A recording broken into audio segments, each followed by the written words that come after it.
Hi, everyone. Welcome to Truth in the Barrel Unfiltered. We have a lot to get through today. I'm Amy McGrath, and I'm here with my co-host, Denver Riggleman, former Air Force vet, a former congressman from Virginia, and very successful AI business CEO and founder of a multi-million-dollar company. So just thought I would throw that out there. Wow. Thanks, happy Amy. to be with you today.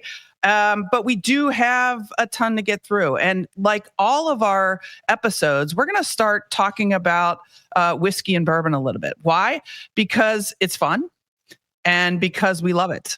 That's why. Well, truth in the barrel, right, Amy? Truth that's right. in the barrel. That's what this is all about. Right. And the first episode that we did, Denver, I brought out Buffalo Trace. Why? Yes. Because that distillery is right down the road from me. And normally for our episodes, we're going to do a different whiskey or bourbon every episode. But for this one, we're going to bring in Buffalo Trace yet again. Why? Because they are dealing with the double whammy right now. The Kentucky River has flooded to extreme levels. In Frankfurt, right near where Buffalo Trace Distillery is. They're cresting at 48.2 feet. And what does that mean? It means that the entire distillery is basically underwater. So they're dealing with a lot of stuff right now. And they're also dealing with these tariffs that President Trump is instituting or enacting. And so that's why I'm drinking Buffalo Trace again, because they need some help right now. They do. And we love them. So, but Denver, tell us about these tariffs and how they affect the whiskey and bourbon industry.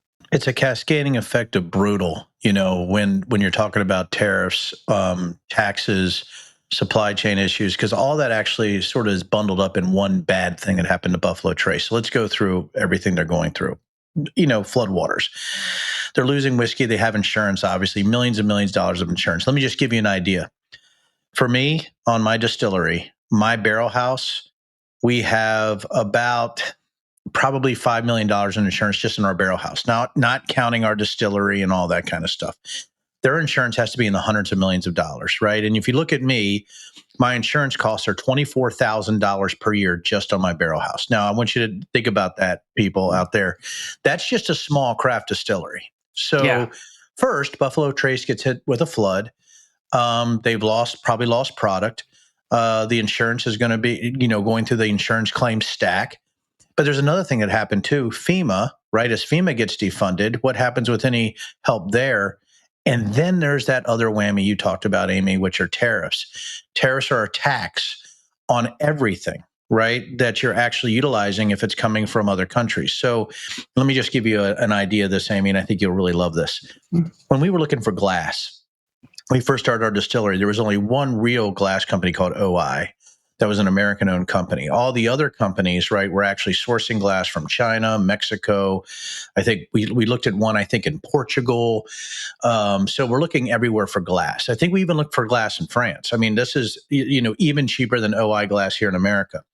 So what we found is that American glass was so much more expensive. So we actually got our glass out of Shanghai initially. Well, when COVID hit, they put on COVID surcharges, which were sort of applicable to tariffs, which actually upped our supply chain costs to a point that were ridiculous. The problem you have with tariffs, which is sort of shooting yourself in the face for maybe one of the biggest, right? When you're looking at bourbon, when you're looking at whiskeys, it's so beautiful. You're shooting yourself in the face by adding cost to every single part of your supply chain. And you're like, well, Denver, what would that be? Stupid things like corks. Yeah. You're like, what if it's only 8 cents more per cork? If you're selling, right, say 500,000 cases a year, and say one of your cases are 6 bottles, right? So you're looking at 3 million bottles. I'm just doing this, right? Do 3 million times 8 cents. And what if your glass also goes up 10%? What if your shipping cartons go up 10%? What happens then? You're basically just pricing yourself out. Well, you have to pass the cost on too. Yeah. So now you have sort of an artificial inflationary measure based on tariffs that sometimes are unilateral. So I guess, Amy, what I'm trying to say, and I didn't want to make this too long, is that when you talked about the double whammy, right, that's going on with Buffalo Trace and Kentucky specifically, where you're sitting right now, right, it's also the defunding of FEMA, the lack of monies for real support for infrastructure rebuild, right? When you're talking about roads and everything else that happens with Buffalo Trace, you're talking about their insurance loads, and now you're talking about tariff loads on top of that. This is how you destroy businesses through bad policy and the cascading effect of stupid decisions. Yeah, it's terrible. And let's be real. The bourbon spirits industry is over 30,000 jobs in America. It's huge. And, since when I graduated college in 1997, the spirits industry, because of exports, has exploded like 400%. So they're booming. And that's great. That's great for everyone. It's great for the people overseas that are buying Kentucky bourbon, and it's great for the industry here. But, these tariffs are just the potential for them is really wreaking havoc and uncertainty. So that's where we're going to start today. Okay. Just a few days ago, Trump announced his Liberation Day. Okay. And let's just bring it back to where we are. Trump announced his Liberation Day. It shocked the markets, created uncertainty among businesses, created a ton of uncertainty among consumers and the American public. And so almost hours after they went into effect, truly hours after they went into effect, Trump reversed course and saying that some people got yippee, and that's why he reversed course. He announced that he was pausing these tariffs, Denver, for 90 days. And although there are still 10% tariffs on everyone and 125% on China. So that's where we're at. What happened to the stock market. And my question to you is, how stupid is this entire thing? Now, that's a hell of a question, Amy. First of all, we're on Truth in the Barrel. I do think Liberation Day created inebriation day for a lot of traders. I think that's the first thing, right? I think the other thing too, when you're looking at shooting yourself in the face, which is something this administration seems to be really good at, I find it amazing, right, Amy, that he the day before, right? I think it was the day before, they said there was no way there was going to be a 90-day pause. It was fake news that, people were talking about a 90-day pause, then he does it. Also, how many people got rich, right, by buying the dip? And if people knew about there's that. But the other thing is this, and this is what is incredible to me. So we lose $10 trillion in market cap, right? Boom, gone. Right. Then the press, once he lifts these tariffs, the press reports yesterday, they report, oh my gosh, it's the biggest single day gain in history, which just still needs to make up 2,000 more points to make up for the declines and losses over the past 5 days. Yeah. It's insane. Amy, I don't know if we're to a point that the press is stupid or they're culpable or they're only looking for access. But what they're doing is they're not reporting fairly on what's happening. It wasn't everybody around Trump that got yippee. Whatever that means, right? I think it was Trump himself who saw there was a bad policy, or there was so much insider bullshit going on, right? And there were so many things where people knew what was happening that people were able to buy the dip, people were able to short stocks, and then people were able to cash in on the back end because he was bragging in the White House how 2 billionaires made a lot of money in the stock market that day.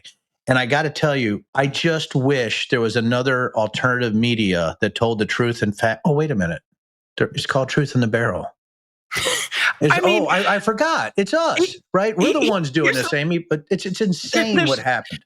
There's so many things here. Trump is saying all these countries are begging me to negotiate, so therefore it's a big win. The Treasury Secretary told reporters that the tariff move was a, quote, successful negotiating strategy, and no one creates leverage for himself like President Trump.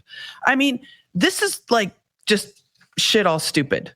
I mean, that's what this really is. I love it when you curse, and I think you need to drink more. It just doesn't. How are they're getting away with saying this is a win?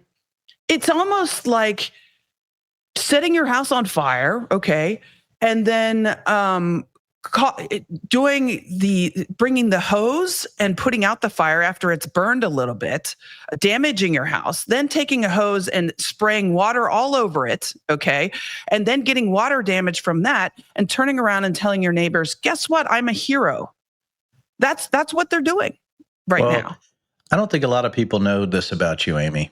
I hope that I know that, and I thank you for the amazing introduction. But that means I get to say something about you that I don't think people know is you're an amazing college athlete.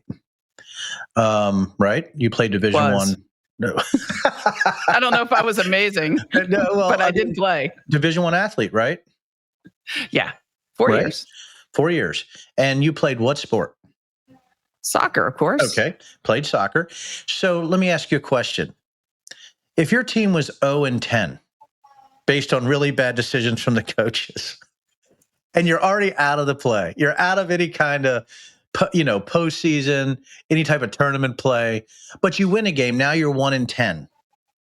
Yeah. Do you say, oh my God, what a success we were this year. We're great. We're great. Look at us. Look at us. All those coaching decisions paid off. We're now 1-10. That's what happened in the White House. And here's the thing, and I know we're all laughing, but I feel like we do have to talk about the reasoning behind this, because you get multiple different reasons from the Trump administration about why these tariffs were instituted. One was to bring back manufacturing jobs. Really? Like, if he really wanted to why didn't he do this in his first term?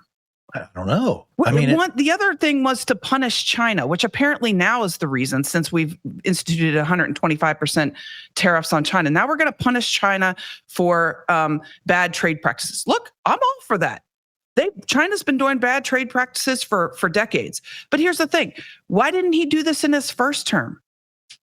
This is a stupid move. Right? Oh, he didn't do it in his first term because he was surrounded by people who said, this is really dumb. And now he's surrounded by people who don't say that. No, because, listen, they're maniacally insane. I don't think Laura Loomer is going to have any, insightful ideas about trade practices, or Peter Navarro, right, who was in jail. But if you look at Bessent, and I know that you love talking about this stuff, you look at somebody who changes a story every day and just keeps saying Trump's a genius, right? And it's just ludicrous, right, that we have something that failed. You said something, Amy, that was, pretty insightful, where, you're talking about, hey, he said that he was going to force other countries to come to the table. The reason he had to change his policy is because he didn't, because the EU was about to blast us. Everybody was about to blast us. And he knew that because we're not as big as we used to be. He doesn't understand the globalization effects that happen within our economy, and the fact that downstream could be absolutely devastating, which was proven. And so he had to reverse course because he made really bad policy based on the crazies around him and his inability to think critically, and or for him to enrich himself and his family and the people around him by ensuring that people knew when those tariff calls were going to happen. And all of that, whether it's stupid or on purpose, hurt the American people and shows that we don't have a stable policy going forward. Yeah, it three things. One, this really hurts us long term because other countries do not trust us anymore. We used to be, the leader economically, that you could at least trust that we were going to be stable, and that just throws this up in the air. But two, and something that everybody should watch is, when Donald Trump says, hey, we had 75 countries come and want to negotiate. Guess what? When they were asked for a list of those 75 countries, what do you think happened, Denver? They said, we're not going to provide that list of those 75. I guess that's top secret information. Here's why they won't provide the list: because they don't have 75 countries that came begging, kissing his butt. And the third thing that I think everybody needs to watch is this. When we go forward here, because we're not out of the woods, we still have 10% tariffs on pretty much everybody, 125% on China, which is really going to hurt many, many industries. But Trump is thinking about exempting some companies from these tariffs. And that, to me, just reeks of corruption. It reeks of, this is not something in America that we should be doing?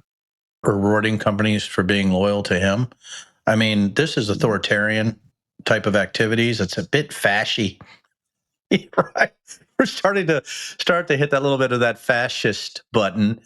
And the thing is, now we have companies that are being exempted that treat him right. I mean, it gets to the point other companies are going to have to sue. We're going to have massive legal issues going on. And it's also going to, again, it's going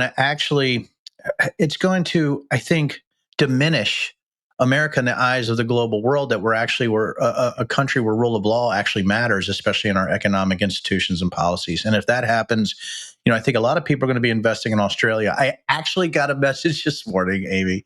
They're like, Denver, we see that you're going hard against, it looks like the corruption in the markets and the fact that people were buying the dips and what's going on there.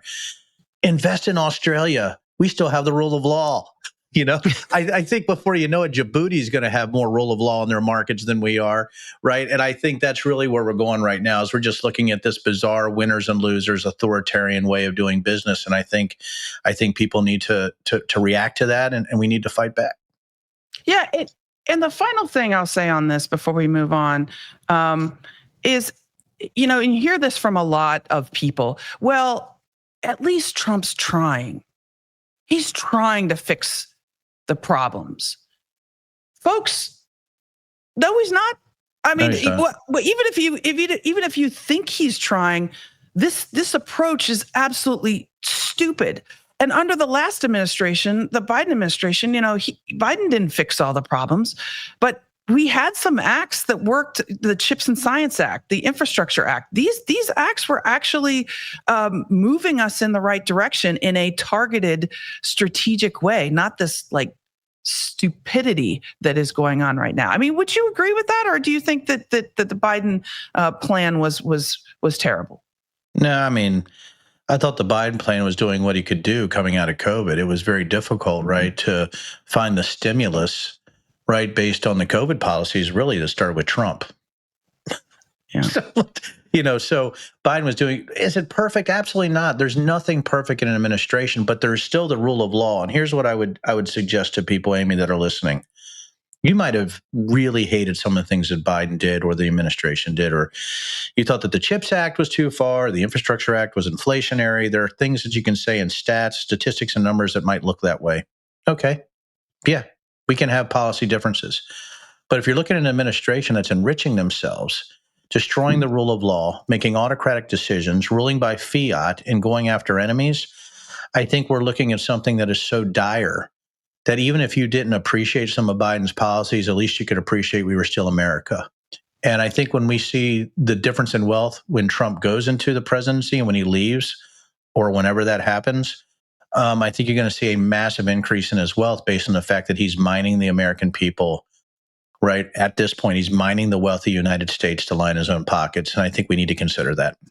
Yeah, it's huge. And by the way, manufacturing construction soared to record levels under the last administration, but nobody talks about that. Let's move on to how these tariffs affect farmers. And that this is really important to me, not only because it's here in Kentucky, but also, I'm married into an amazing family with my husband, and his family deals in the agriculture equipment business. So I have learned so much more than I ever thought I would about agriculture equipment. And, these tariffs are really hurting farmers. And they also get sort of a double, triple whammy right now, because as their prices for their crops are going down and have gone down continually and will continue to go down under these tariffs, because a lot of what they do is exported, right?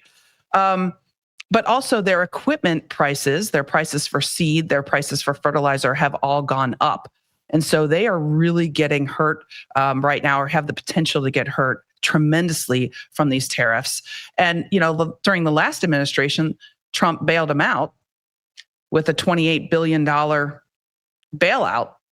And there's talk of doing that again. I mean, at what point do we just say this is crazy? What are we doing? Well, I think me and you are. Amy, we are saying it's crazy. If we can get personal here, when you have over 77 million people vote for this guy, they're not paying attention to the fact that his failed policies are creating massive debt and deficit loads on the American public as he's bailing out whole sections, right, of our economy based on awful policy. It's incredible to me. And you look at Republicans who say they're fiscally responsible, right? We've had everybody talk about what is our debt and deficit going to look like heading into 2026 after this crazy year.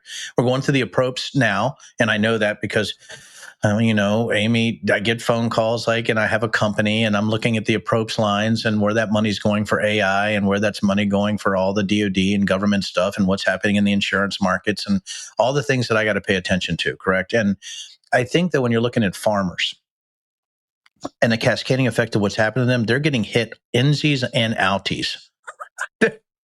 They're getting hit with stuff coming in, and they're getting tagged on stuff going out because of the reciprocal tariffs or the tariff retaliation that's coming from the countries that buy their goods.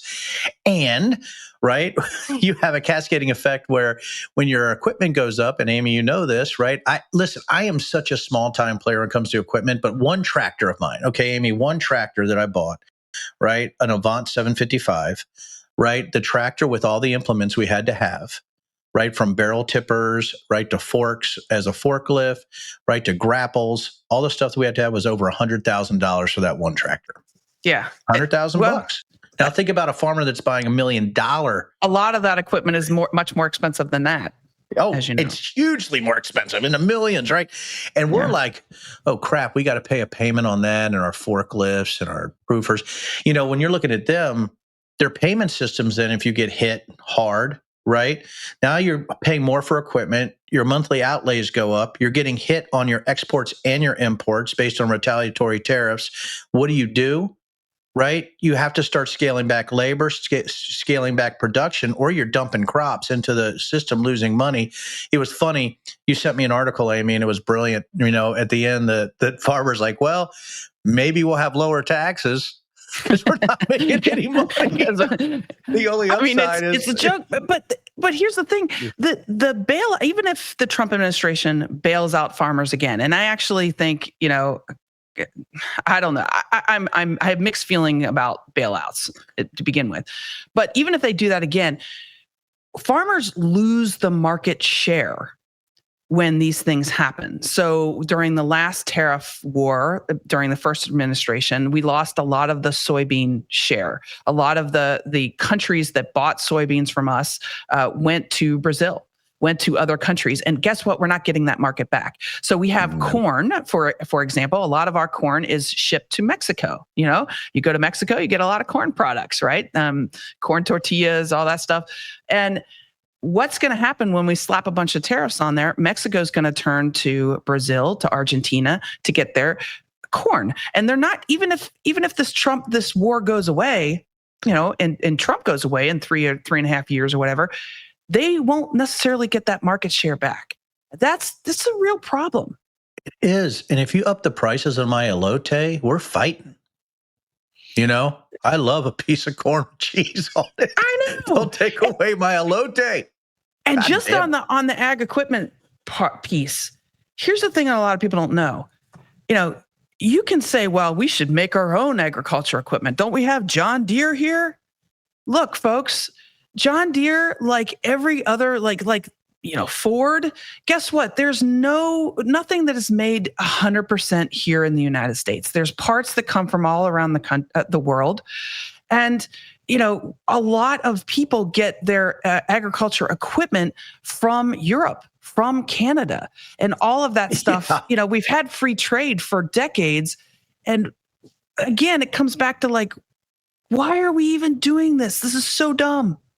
It is. Just because there's a manufacturing plant in North America, like for a John Deere or any of the other tractor factories or automobile factories, doesn't mean that all your parts are coming from the U.S. It's ludicrous to think that.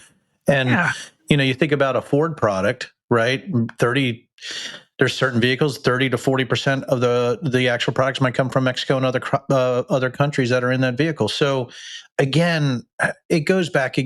You have to have people that have nuance in their thinking when it comes to the economy, but they also have to realize, right, like Republicans of the past, is that the more free the trade, right, the better the offsets. And, all these libertarians talk about Milton Friedman and that, and Republicans, and he is the economist everybody should follow. Do you know what Milton Friedman said? He goes, it's ridiculous for a large country with the economic might that we have to do tit for tat on tariffs because we're so much more powerful, and it's demeaning. And we have to be the ones that lead in free trade.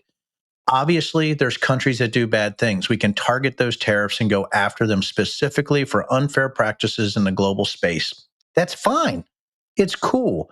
But if you're not smart enough to realize who your target is, you're just hurting and shooting at everybody with this, ready, fire, aim policy that doesn't make any sense to anybody that has half a brain. And I think when you have morons in charge, you have moron outcomes. And I think that's where we're at right now. I mean, and look, farmers in rural America voted for Donald Trump by pretty large margins.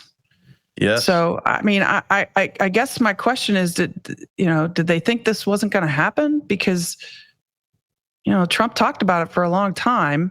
We were all hoping he wouldn't do something stupid, but here we are. As somebody that's literally in the agricultural business, Christine, my wife, she has to go through the prices on white corn and pumpernickel rye and soft red winter wheat and malt. We have to look at all this.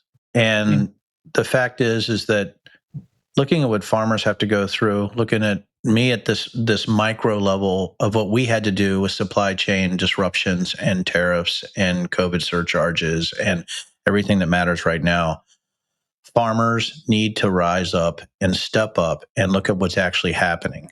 Because what we're seeing is that right now the GOP isn't about people who work for a living. The GOP is about people who leverage for a living. And that is absolutely destructive to farmers and people that are actually producers.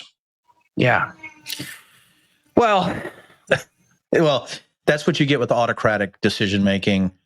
And, there's something that happened, Amy, and I want to just transition to this because we've been talking about this sort of unilateral decision making, is what happened to a couple of friends of mine yesterday and people that and Chris Krebs and Miles Taylor, right? And I'd love to get your take on this. I fortunately I have a preemptive pardon based on January 6th. Now he wants to nullify that pardon, and my wife's like, honey, do you need a go bag? Sort of joking. But the thing is that I know Miles and Chris, and I think an executive order asking for an investigation because they came out against this stolen election buffoonery and QAnon conspiratorial thinking is we got a nutbag demanding the FBI investigate two people because he's mad that his fantasy was busted and it looks like some retaliatory measure on how he thought he was treated. I think we got to look at this. I don't have the words, Amy. I don't know if you have the words to encapsulate what happened yesterday, but I'd love to get your take on that. Yeah. So I'd like to just sort of take everybody back because you mentioned this is personal to you, and it is to me as well. I know Miles Taylor, and I think he is an amazing patriot, an amazing American, and I'm sure Chris Krebs is as well. But what these two individuals worked in the Trump administration. They were Trump appointees. Miles Taylor was the chief of staff to the Secretary of Homeland Security. Chris Krebs was the leader of CISA. Now, that's the Cybersecurity Information Security Agency. I know it's a long acronym, but what they do is they protect our elections from foreign interference. It's a very important agency, by the way, one that Trump is gutting right now. But what happened to Chris was that after the 2020 election, he was in charge of that agency, and he basically came out and said there's no evidence of any kind of fraud in this election. And of course, Trump fired him. And now he's trying to wreak retribution on him by basically opening and having the FBI open an investigation on him. And it's not only affecting Chris Krebs and Miles Taylor. The president in his executive order basically said that I'm revoking the security clearances for everyone, for the entire company of Sentinel One, which is a cybersecurity company that Chris Krebs now works for, and for everyone that works with him in that company. Like, how bad is that? That is like mob boss authoritarian stuff. You're not only going after the two individuals who you don't like because they told the truth about you, by the way, you're going after their companies that they work for, and then everybody that works with them in those companies. I just think that is something we have never seen before in this country. And that is why it is so important that people understand the overreach of Donald Trump right now. Yeah, it should be one of the most chilling things that has happened since this all began, since he was, actually sworn in.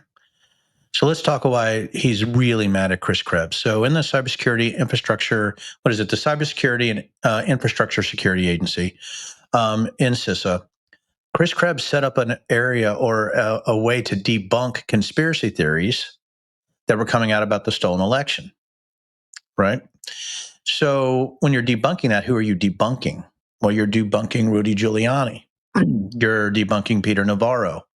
It's always the same names, isn't it, Amy? Yeah. Right? You're debunking some of the people that people don't know about, like Colonel Phil Waldron, who's the one who sent the briefings to Giuliani and Trump about the stolen election in the swing states, or Seth Ketchel, or the cyber ninjas, right? Or Andy Biggs, all the congressional representatives from Arizona, Ginny Thomas, Clarence Thomas, Rick Perry, and everyone around Trump, right? But there are no sane people around Trump anymore. That now you have just a bunch of crazy, but back then you had a few sane people that were pushing back, like Chris Krebs, but he also is a data expert. And when you look at Miles Taylor wrote the anonymous letter in the book, right? Right. So about what was happening inside the agency and with the insanity of the Trump presidency. So this is literally just a retaliatory autocratic measure to go after people that did their job and are truth tellers. And I think when we have a madman in charge, it's almost like Amy, like Joffrey from Game of Thrones is the president now. That's really what it's like, right? That's where we're at. He's going after people who were honest, who had integrity, when so many others either were not honest or did not have the courage to come forward. These two individuals had the courage to come forward because they love their country, and Donald Trump is going after them. And he is using, it's not just him, Donald Trump going after him, folks. He is using the power of the federal government. Think about that. The power of the federal government he is using against his enemies, his personal and political enemies, and companies. That's why this is such a big deal, because he's now expanding into the companies that they work for. And that's just, it's just wrong. And we need to all be outraged. Wrong and outraged is the way to put it. But at what point, what is the bow up point? And that's what frightens me about other folks, not me and you here, but there is going to be a bow up point where people like the government's coming after us for real, right? The very conspiracy theories that the GOP has pushed in MAGA, that there's a deep state globalist weaponization of the federal government, is exactly what they're doing. It's a Goebbels rift. It is, they accuse people of exactly what they're going to do. And the accusations are so wild and so insane, but they're doing exactly what's so wild and so insane about their accusations. And that's the incredible thing about information warfare and information operations, is that you have these individuals affecting this by accusing other people of that which they're doing in real time. Right. And I think that's what's frightening. There's people like me and you that are sane. And by the way, I want to say, I don't think this is a freaking war between the left and the right anymore. I think the right is in a hold my beer moment. We can't hardly identify it. The left, there's some crazy people on the left, as we both know. However, it seems like most of the left is like, maybe there should be a rule of law, right? That would be cool. We're not willing to throw that away yet. Right. Right. That'd be cool. But there's a sane against insane on this. Yeah. It's insane what Trump did. Everybody in the GOP, every human being should say that's nuts. He should be impeached. Or the 25th Amendment should be invoked because he's sniffing glue or he's non-compos mentis. Something's happening, right? And it's so insane. It's so nuts. It's hard for me and you to have the language to encapsulate, right, the mental bat shittery that this guy is going through to go after Chris and Miles. But that's that autocratic decision making on tariffs. It's all the EOs. It's going after the law firms. Who's going to actually defend these guys? Who's going to be brave enough to do this, Amy? Because a lot of the law firms are caving. Deltas, right? Mm-hmm. The law firms bent over, right? They're Lima Deltas out there, right? They don't know what's going on. And, they just want, just protect us, you frickin' cowards, you pieces of shit. And that's where we're at right now. And that's how I'm feeling, is that I want to go in and start a bar fight, right? Yeah. I'm ready, right? I know there's 7 of them and 1 of me, but maybe I'll get one in, right? Maybe I'll get, but that's where I'm at, because this is insane. All right. Well, I just want to take a moment here because Chris Krebs and Miles Taylor, they are patriotic Americans with courage when so many Americans that were in the Trump administration the first time did not have courage. And I just want to take a drink for them and tell them we are behind you. You are amazing Americans. Thank you for what you've done. Cheers. You know what? You're so right. Here's to everything. Here's to good people. There's to, people who are patriots, people who are willing to stand up against tyranny, right? And that This is like, it's like we're having our own whiskey rebellion here, Amy. It's true. And I even brought Miles Taylor's book. I don't know if Chris Krebs has written it, but he wrote a book, Miles Taylor, called Blowback. It's amazing. Really gives you insight into the Trump administration, the first one, and then what he dealt with coming forward. These guys have courage, and we need to be behind them right now. So, Amy, now that we've done our toast to the patriots of the United States, last topic, and I want to ask you about this.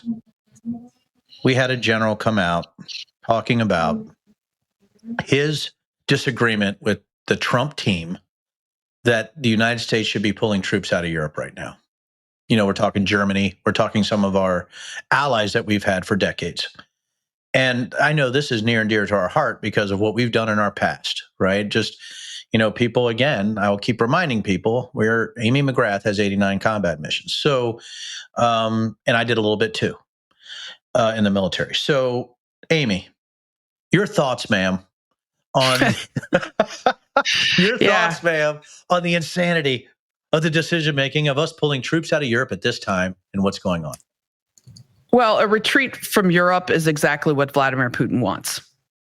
So, to me, this is the orders from Vladimir Putin to Donald Trump to pull some troops out. Now, it hasn't happened yet, but there's talk of it, and that's why we're talking about it today. People should know that we have troops all around the world, 160,000 troops stationed in various places all around the world. And by the way, that has provided global stability for like the last 80 years. So not a bad thing, okay? And 80,000 of those are in Europe. In fact, when Russia invaded Ukraine, President Biden put in 20,000 more troops into Europe. Why? To bolster NATO against, potentially a Russian aggression into Eastern Europe.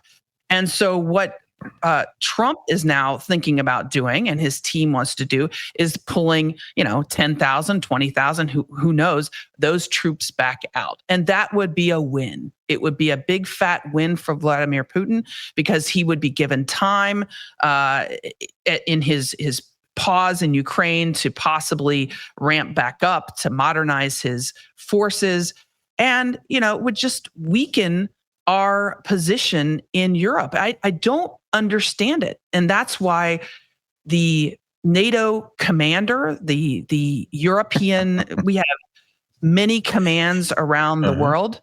This guy is a 4-star general. His name is General Cavoli, and he is the head of what we call European Command, which is also the head of NATO. And he is saying, don't do this. We should be listening to him. That's my belief. Yeah, I think so. But the fact he went against the Trump administration, is he going to be fired? Probably.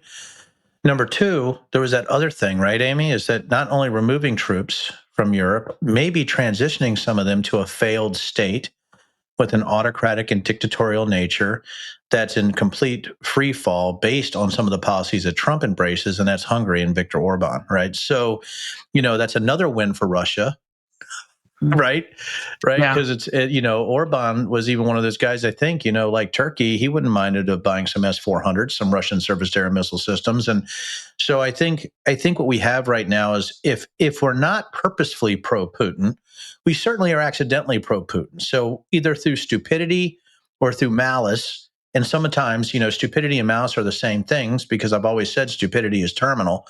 Right. We're to a point right now that stupidity and malice, or stupidity or malice, is creating real issues for us and our allies globally. And I think going to a Viktor Orban type of base, right, detachment there, or setting up a base there, is just pouring money into a failed economy from us because of Orban's beliefs and white nationalism and anti-immigration. So that's my take, ma'am.